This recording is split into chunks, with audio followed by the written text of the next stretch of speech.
આપ સર્વોને હેતપૂર્વક જય શ્રી સ્વામિનારાયણ। આજની સત્સંગ કથા વાર્તા નિજ મંદિર સાવરકુંડલા પવિત્ર ધનુર્માસ વિશેષ। આજની સત્સંગ કથા વાર્તામાં આપણે ચરિત્ર કથા અંતર્ગત ગામ પાણવીના પૂંજાભાઈની પ્રસંગ વાર્તા સાંભળશું।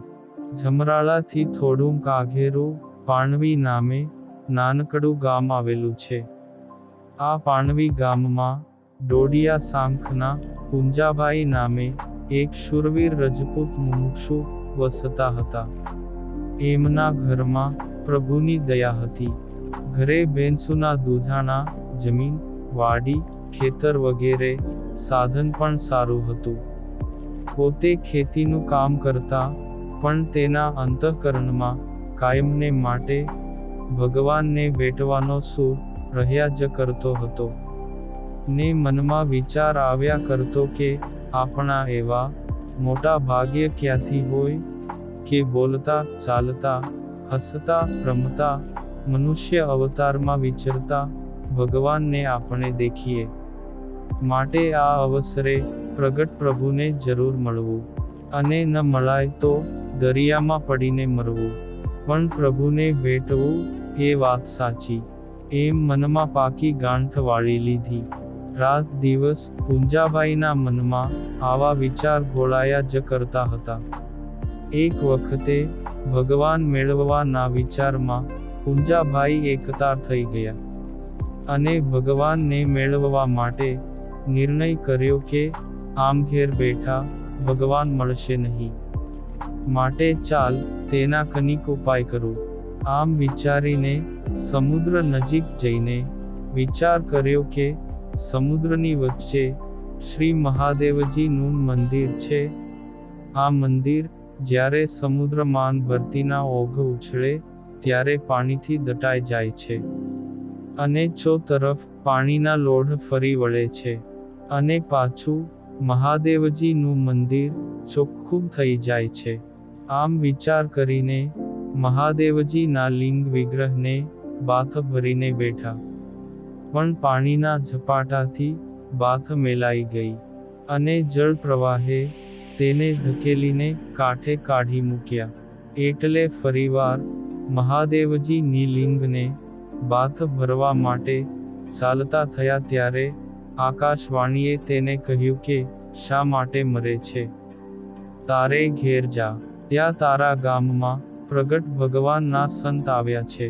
પછી તો પૂંજા ડોડિયા ઘરે આવ્યા, અને ત્યાં સંતોનો મેળાપ થયો, અને તેમણે મહારાજના દર્શન કરાવ્યા, અને પૂંજોભાઈ પરમ એકાંતિક ભક્ત થયા। એક વખતે પૂંજા ભક્ત કામ પ્રસંગે કારિયાણી ગામ આવેલા, અને તેમણે દરબાર શ્રી વસતા ખાચરને કહી રાખેલું કે તમારે ત્યાં મહારાજ પધારે ત્યારે મને ખબર આપજો। તે એક વખત ભગવાન શ્રી હરિ કારિયાણી ગામે વસતા ખાચરને ત્યાં પધાર્યા। આ વખતે જમરાળા ગામના ગંગેવ મહારાજ ભિક્ષાવૃત્તિ કરવા આવ્યા, અને તેમણે શ્રીજી મહારાજને ભાળ્યા એટલે પોતાની તાંબડી એક બાજુ મૂકી મહારાજને દંડવત પ્રણામ કરી પગે લાગ્યા। એ વખતે વસતા ખાચરે ગંગેવ દવેને કહ્યું કે તમારી લોટની તાંબડી અમો દરબાર ગઢમાંથી ભરી દઈએ, ને તમો ઉતાવળા પાણવી ગામ જઈ પૂંજા ડોડિયાને મહારાજ આવ્યાના ખબર આપો। તે ભૂદેવે કહ્યું ભલે, બહુ સારું। આમ કહીને દરબારમાંથી ભરી આપેલી તાંબડી લઈ ઘેરે મૂકી ઉતાવળા પગલે પાણવી ગામ ગયા। આ વખતે પૂંજા ડોડિયા શાંતિ હાંકતા હતા। ત્યાં જઈને પૂંજાભાઈને કહ્યું કે કારિયાણી વસતા ખાચરના દરબારમાં ભગવાન સ્વામિનારાયણ પધાર્યા છે, તો અટાણે જ દર્શન કરવા માટે પહોંચી જાવ। એટલે તરત જ શાંતિને કઢા ચડાવીને પોતાના ગામ પાણવીને રસ્તે બળદને રવાના કર્યા, અને પોતે મુઠ્ઠીઓ વાળી કારિયાણીના રસ્તે દોડ્યા। એમના શરીરે રોમ રોમ પ્રત્યે શ્રી હરિનું આકર્ષણ છાઈ રહ્યું હતું. અને જેમ કમાનમાંથી તીર છૂટે તેવા વેગથી એકદમ કારિયાણી આવ્યા. પણ મહારાજ તો અહીંથી વિદાય થઈ ગયા હતા. તે ડોડિયાએ આવીને પૂછ્યું તો પ્રભુ સાળંગપુર ગયા તેવો ઉત્તર મળ્યો. આ સાંભળી એ સાળંગપુરને રસ્તે રવાના થયા. તે ઉનાળાનો સમય હોય, પૃથ્વી તપી ગઈ હતી અને વાતાવરણમાં બહુ ગરમી હતી.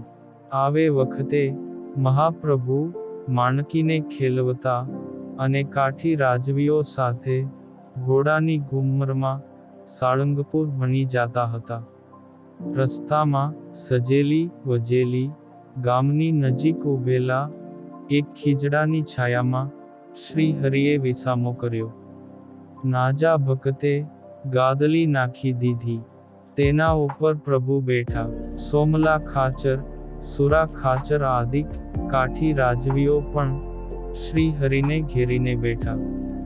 ભગવાન શ્રી હરિ પોતાના ભક્ત નાજા જોગિયાને કહે છે કે, નાજા, પાણી લાવ, તરસ બહુ લાગી છે. તે નાજા ભક્તે તરત જ ઠંડા પાણીનો અબખોરો શ્રી હરિને આપ્યો. ભગવાન જલપાન કરી ગયા. વળી થોડીવાર પછી પાણી માગ્યું ત્યારે પણ નાજા જોગિયાએ અબખોરો ભરીને જળ પાયું. વળી ત્રીજી વાર શ્રી હરિએ કહ્યું કે, નાજા, આજ તો તરસ છીપતી જ નથી. ત્યારે નાજા જોગિયા બોલ્યા, મહારાજ, આજે કેમ બહુ તરસ લાગે છે? લ્યો પાણી લાવું. એટલે મહારાજે કહ્યું કે, નાજા, તમારીથી આજે મારી તરસ છીપે એમ લાગતું નથી. મારી તરસ મટાડનાર મારો ભગત દોડ્યો આવે છે. હવે એ કેટલે દૂર છે તે હું આ ખીજડા ઉપર ચડીને જોઈ તો જોઉં એમ કહી મહારાજ ખીજડાના ઝાડ ઉપર ચડ્યા અને કારિયાણીના રસ્તા તરફ દ્રષ્ટિ કરી. તે વખતે દૂર દૂર દોડ્યા આવતા પૂંજા ડોડિયાને જોયા. એટલે તુરંત જ શ્રી હરિ નીચે ઉતર્યા અને ઠંડા પાણીની બતક હાથમાં લઈ પૂંજા ડોડિયાની સામે દોડ્યા. આ વખતે પૂંજા ડોડિયા પણ મહારાજને દેખીને હરખઘેલા બની ગયા અને વેગથી દોડી મહારાજના ચરણમાં દંડવત કરવા લાગ્યા. એટલે તુરંત જ શ્રી હરિએ તેમને ઉપાડી લીધા ને વેટી પડ્યા. આ વખતે પૂજા ડોડિયાની બંને આંખોમાંથી ગંગા જમના વહેવા લાગી ને ગદગદ કંઠે પ્રેમ મગ્ન થઈ બોલવા જાય ત્યાં અપાર હર્ષથી હૈયું હાથમાં ન રહ્યું. એટલે પ્રેમના આવેશમાં કની પણ બોલી શક્યા નહીં અને મહાપ્રભુ સામું જ જોઈ રહ્યા. પછી ભગવાન શ્રી હરિએ પાણીનો અબખોરો ભરીને પૂંજા ડોડિયાને ધર્યો અને કહ્યું કે, ભગત, તમને ખૂબ તરસ લાગી છે તો જળપાન કરો. એટલે તરત જ પૂંજા ભગત તે પાણીનો અબખોરો પી ગયા અને બીજા 4 અબખોરા પીધા અને શ્રી હરિએ ઓડકાર ખાધો અને કહ્યું કે, નાજા, હવે મારી તરસ છીપી. આમ કહીને પૂંજા ડોડિયાને ખીજડાની શીતળ છાયા નીચે બેસાડ્યા અને બધા ખબર અંતર પૂછ્યા અને કહ્યું કે, ભગત, હવે તમે પાછા જાઓ. તમારું રેઢું શાંતિ ઘરે પહોંચી ગયું છે ને ઘરના માણસોને તમારી ખૂબ ચિંતા થાય છે. માટે જડ ઘરે પાછા જાઓ.